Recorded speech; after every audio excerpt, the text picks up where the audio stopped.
Les aiguilles nous sont déshabillées. J'ai appris très tôt que le temps a une odeur. Dans l'atelier de mon père, l'huile pour engrenage sentait la noisette chaude, le laiton chauffé parlait de pain grillé, et la poussière ancienne gardait la trace d'épaules oubliées. Quand il est mort, l'atelier est resté avec ses tiroirs de minuscules vis, ses loupes d'horloger, ses petites boîtes en velours. Je m'y suis installé comme on met une main dans une poche connue. Je répare les tic-tac fatigués, je redresse des balances obstinées, je rends aux montres la seconde qui leur manquait. Je m'appelle Élise. Je suis mariée à Jules, spécialiste en opérations immobilières de prestige, ce qui signifie surtout qu'il parle à des gens qui aiment entendre leur nom à voix haute. Il rentre tard, il sent le cuir neuf des sièges de voiture et l'eau de Cologne qui promet des réunions.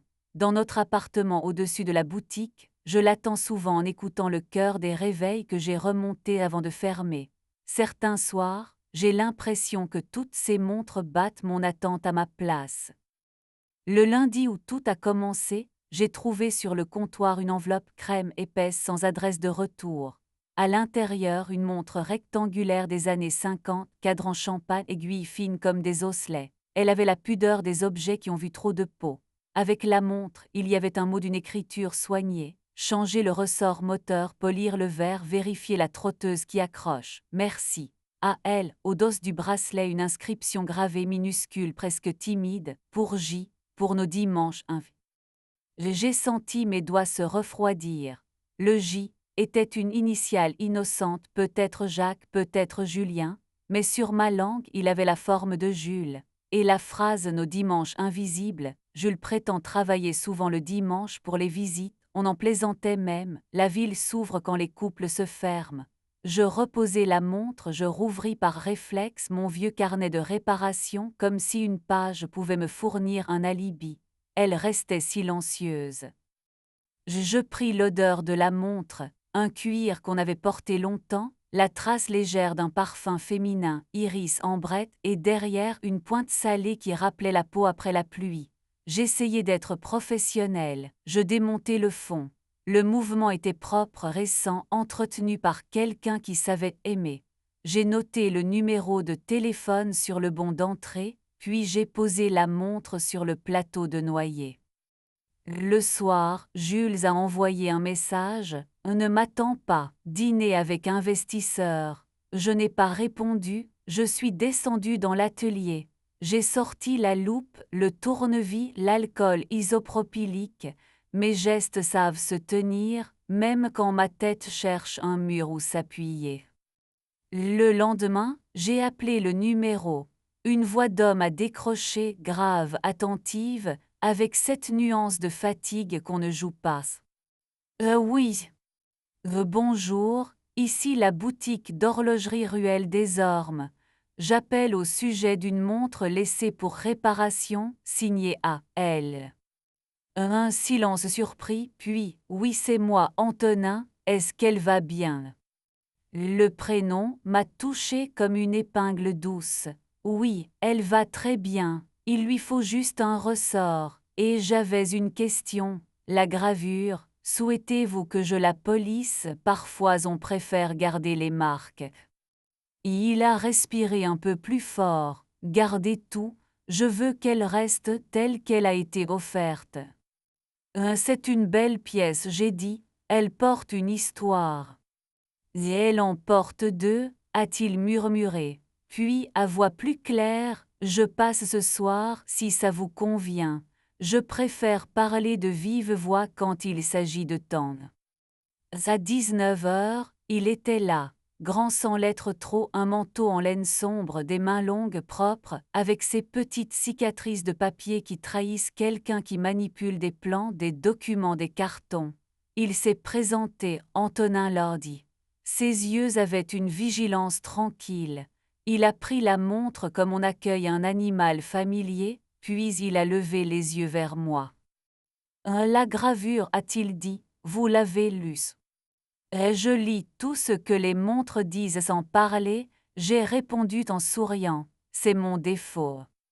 Il a hésité, puis, elle, c'est Lina, elle est ma fiancée, ou elle l'était. Je suis tombée sur un message sur sa tablette pas verrouillée, l'adresse mail de J, des merci pour dimanche, des prochaines fois, je ne voulais pas fouiller mais la vérité s'est invitée toute seule. J'ai pris la montre pour la faire réviser. Je me suis dit que si elle battait juste, peut-être que moi aussi. Je me suis surpris à raconter à mon tour, pas un roman, des détails, les dimanches de Jules, son costume qui sent parfois autre chose que nous, le ton de voix qu'il réserve à ses rendez-vous tardifs. Je n'ai pas dit son nom, je l'ai laissé s'appeler J. On a bu un café au comptoir, assis sur les tabourets qui grincent. Il a observé les mouvements de mes mains quand je parlais. À un moment, nos doigts se sont effleurés à cause de la tasse. Le contact n'avait rien d'innocent ni d'illégal, c'était la preuve rapide que nous étions en vie. Je ne veux pas la scène, ni le vacarme, a dit Antonin, je veux la clarté. Il y a une visite d'appartement jeudi, rue des Carmes. Lina m'a dit qu'elle y allait avec l'agent. Si nous y allons nous aussi, nous saurons, pas pour humilier, pour arrêter de deviner. C'est d'accord, j'ai dit, je ferme la boutique à 18 heures, on y va séparément, on se retrouve au palier, et on verra si le sol tient. Jeudi, la lumière avait ce bleu de porcelaine des fins d'après-midi d'hiver. La cage d'escalier sentait la poussière chaude et l'encaustique. J'ai monté les marches sans faire parler mes bottes. Antonin m'attendait adossé au mur, un dossier sous le bras pour se donner un rôle. Il m'a regardé, puis son regard s'est attardé sur ma bouche, une seconde pas plus. Je lui ai souri comme on donne un signe au funambule. On a entendu des rires derrière la porte.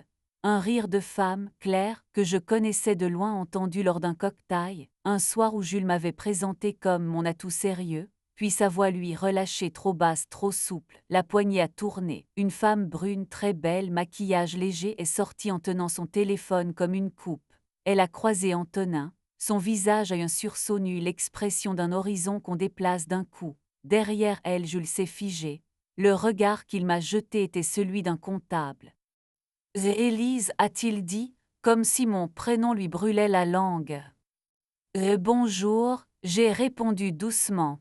Jolie fin d'après-midi pour dire exactement ce qu'on fait, non. Lina a posé sa main sur la rambarde, paume ouverte, comme si elle cherchait à s'ancrer. Antonin s'est placé à côté d'elle sans l'effleurer. Personne n'a crié. Les mots sont sortis droits, les horaires déplacés, la montre gravée, les dimanches qu'on rend invisibles en les allumant ailleurs. Jules a bredouillé des « il faut qu'on parle », des « on s'est perdu ». J'ai senti une chose simple, je n'avais plus d'espace pour ces phrases-là. « Nous parlerons », ai-je dit, mais pas de ce que tu as abîmé, de ce que nous allons ranger, l'appartement, les comptes, les habitudes. Le reste ne m'appartient déjà plus. J'ai descendu l'escalier sans hâte. Mes jambes tremblaient un peu, mais d'une bonne tremblement, celui qu'on a en quittant une pièce qui n'est plus pour nous. En bas sur le trottoir, Antonin m'a rejoint. Nous n'avons pas souri. Nous avons respiré ensemble, longuement, comme deux rescapés d'une eau trop froide.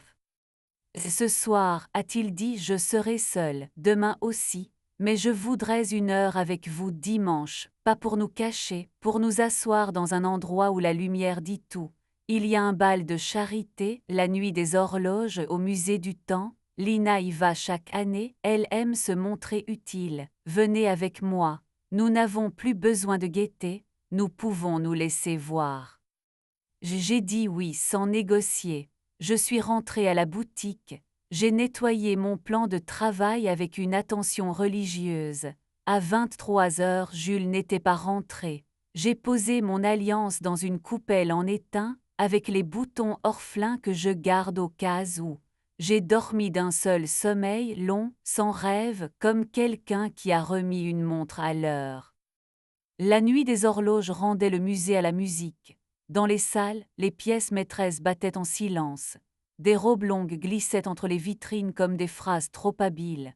Antonin m'attendait au pied de l'escalier principal, costume anthracite, cravate pâle. Il m'a regardé monter et j'ai senti sur ma peau ce regard précis qui ne catalogue pas, qui accueille. Ma robe n'était pas spectaculaire, bleu profond, d'os presque nu, une étole pour dire que je n'avais pas froid. Il a approché sa main de mon bras, s'est arrêté à un souffle, j'ai dit. Lina était là, belle à faire mal, accrochée au bras d'un homme d'affaires que je connaissais de vue. Jules, lui, s'était tenu à distance, l'air d'être venu à la place de quelqu'un. On aurait pu croire à une pièce avec trop d'actes, mais rien n'a flambé. Antonin et moi avons avancé dans les salles, épaule contre épaule, lisant les cartels comme si les horlogers nous parlaient à voix basse. Et vous avez vu, a-t-il murmuré, cette montre à gousset, elle s'ouvre avec un ressort chantant. On dirait qu'elle rit quand on l'ose. Les bonnes mécaniques aiment qu'on les mérite, ai-je répondu. Nos phrases frôlaient la peau. À un moment, devant une vitrine où l'on exposait un tourbillon ancien, j'ai senti le souffle d'Antonin sur la nuque, simple comme une matinée de vacances.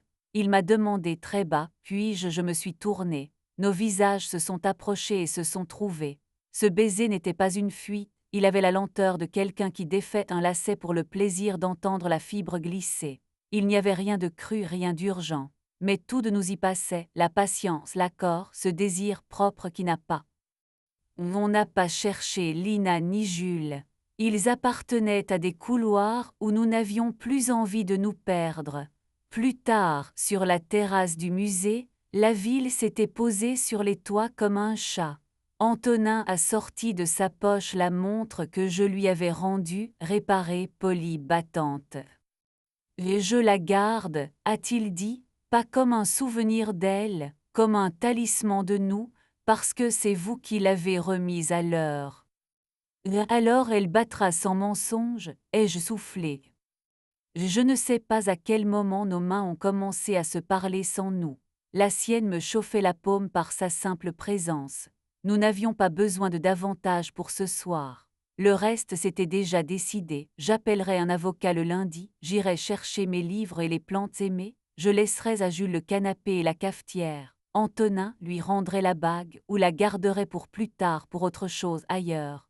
Nous aviserions ensemble, à une distance qui ne serait ni prudente ni folle, simplement juste.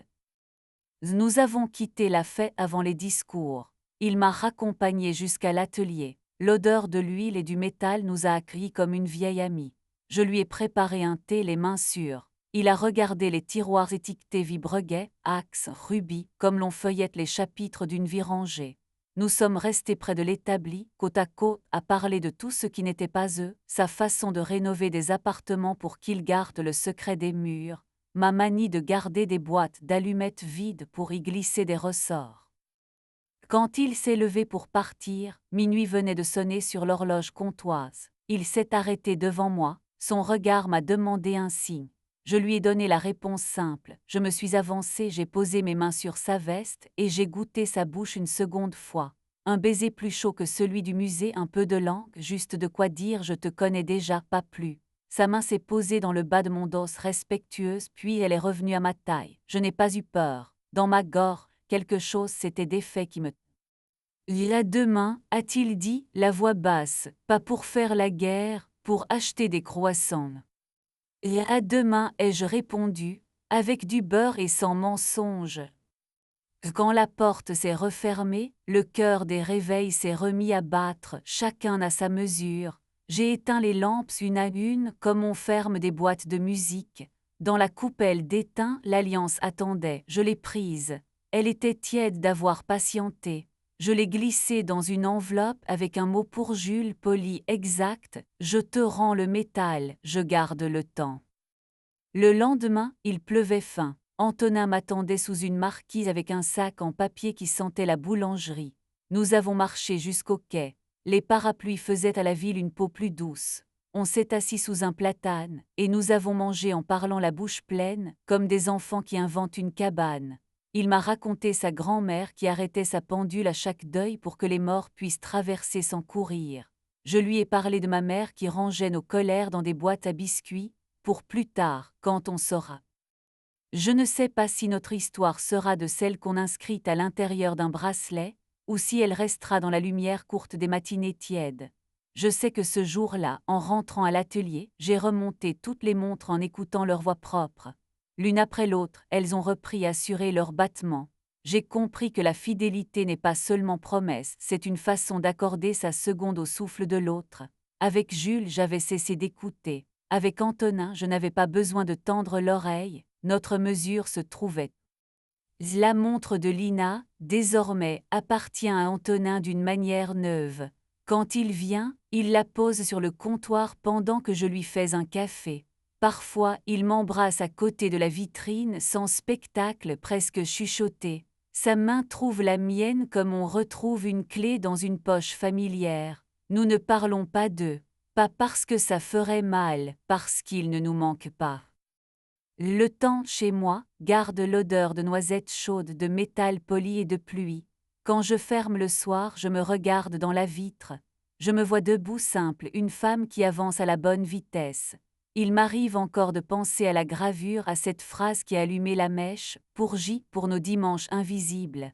J'aurais envie d'en faire graver une autre, plus juste, plus claire, sur la tranche fine d'un boîtier, pour E et A, pour nos jours qui n'ont plus besoin de se cacher. Alors, je remonte une dernière fois le ressort d'une montre revenue à elle-même, et je me dis que oui, parfois, les aiguilles savent nous déshabiller sans nous détruire. Elles ôtent les couches qui nous étouffent, elles trouvent la peau, elles la réchauffent. Et tout à coup, on bat juste.